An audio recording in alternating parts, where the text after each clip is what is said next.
Within the startup universe, whether they hit the primary markets and how large those IPOs are going to be, how much they enthuse the markets as well. They've had a good run. The primary markets have been a buzz, and the bulls have been in charge, and we have seen that kind of run up already.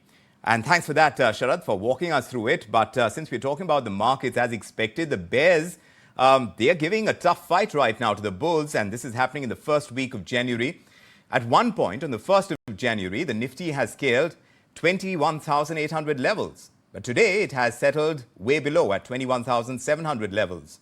So yesterday's volatility, today's profit booking, are these a sign of things to come this month?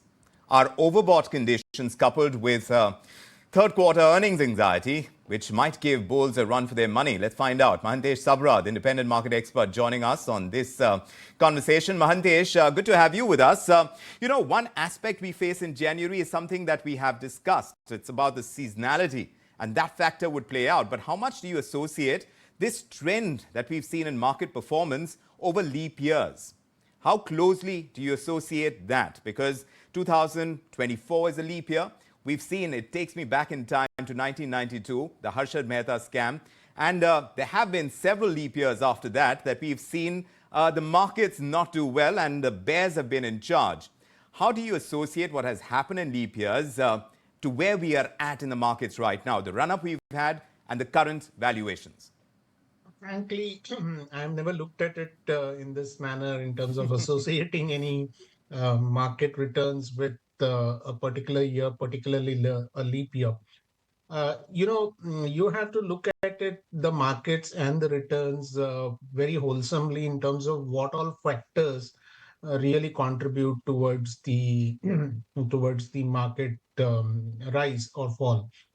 So when you look at what's in store for the year ahead or what's really happening, at least in this month, is typically you will find that we have entered the or exited last year and entered the new year at a high, which tells you that somewhere there is a valuation discomfort that can build up for certain set of stocks, certain set of sectors.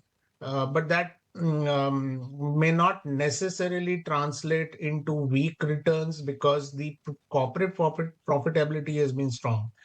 You also talked about the January month being a seasonal phenomenon. Yes, it is seasonal because we in India have a budget which comes up in the month of February. The February budget nowadays, unlike in the past, which used to be at the end of February, is now rolled earlier in the first week of February itself, which means that a lot of expectations start getting built up around the budget in the month of January itself, unlike in the past when it used to get built up in the month of February. So that's one factor that will influence the market. The second factor, of course, is the result season that you alluded to.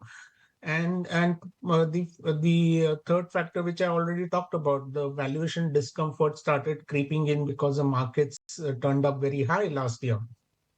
So I associate the market's trend and phenomenon not with a leap year that you alluded to, but with certain factors which are current. But, most of the positive factors, the contention is that most of that has been priced in. Now, there are the unknowns that would make the markets a little jittery. One of them is elections as well, and we have our market guest today talking about that uncertainty and how that is likely to play out in the markets. But there would be several other risks that you see on the horizon as well. What would those be as we get deeper into the new year, Mahantesh? One of the risk factor is that if you look at the monsoon phenomena, which typically affects a lot of businesses in India and generally the economic cycle of India, has been a little weaker in relative terms, and we have had these weather situations which have been a little errant, I would say, and therefore a risk factor for a lot of corporate profitability ahead. That said, we have other phenomenon that are now staring ahead of us. You mentioned elections as one of them, of course, but it's a little ahead. But the immediate one, I would say, there is a little growing fear about geopolitical tensions coming up. We've had the recent Gaza flare-up, Israel and Gaza kind of flare-up. which will have some kind of negativity coming in geopolitical tensions ahead.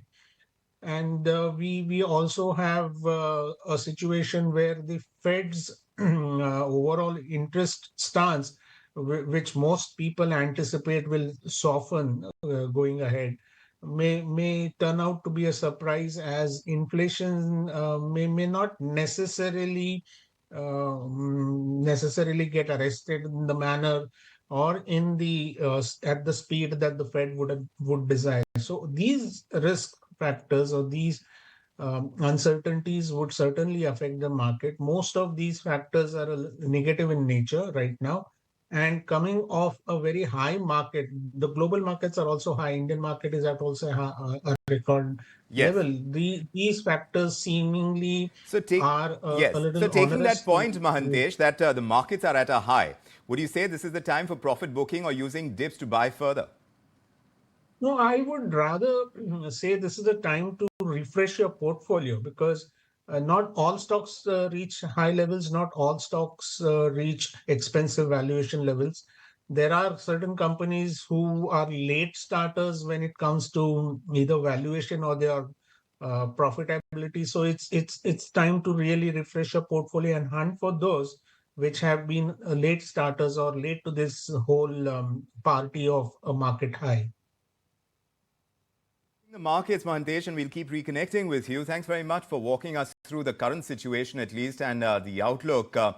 Yes, leap year or not, we'll have to consider the factors that will play out, and there are risks ahead. Some of the positivity elements are already priced into the markets, which is why perhaps the jitteriness in the markets right now is understandable. Meanwhile, talking about avenues